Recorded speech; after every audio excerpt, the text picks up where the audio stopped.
There are reports that Speaker Pelosi is considering this process which would deem that the bill is passed without actually taking a vote. You must have spoken about that with her. Is that in the plans?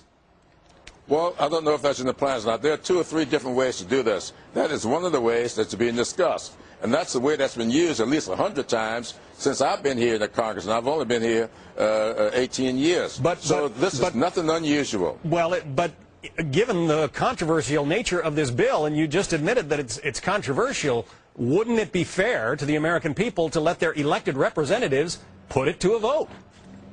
Well, that's exactly what we're going to do. Not if it's deemed. Not if it's deemed. Not if Speaker Pelosi deems that the bill has passed. There wouldn't be a vote, would there? So there's been a vote in the Senate. They got 60 votes for this. What we will be deeming is that those 60 votes that the people got, we will say on the House side, we deem that as having been passed. So they got the 60 votes. We got 220 votes for our bill in the House. The only thing that we're voting on now are the things we call the fixes, the reconciliation. And so that's the part that we'll be voting on. What we'll be deeming already got 60 votes. You don't think that's political sleight of hand, smoke and mirrors?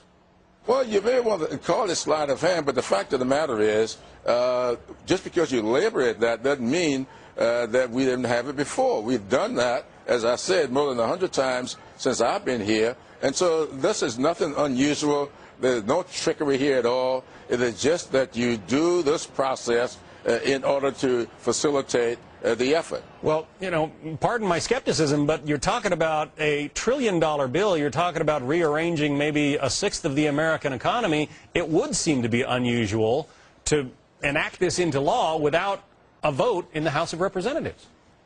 Well, let's get away from the $1 trillion bill. We aren't talking about a $1 trillion bill here. Remember, we're still talking about the bill that was passed by the Senate.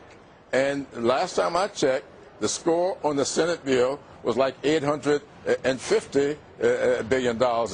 We did $1 trillion on the House side, and that's not what we're voting on. We're voting this. We will deem passed the Senate bill, which was much less than that. One more question, though. You're the majority whip. You're in charge of counting votes. It would seem to me that if you had the votes in the House to pass this thing outright, you would put it to a vote. We are going to put it to a vote. As I said, we are still waiting on the CBO, the Congressional Budget Office, to give us its final number on what this thing will cost. We are not asking our members to make a commitment to us until we can tell them exactly what they're committing to. So the will is there to pass this. We still must get the numbers in order to be honest with our members. Congressman James Clyburn of South Carolina, the majority whip in the U.S. House. Thank you.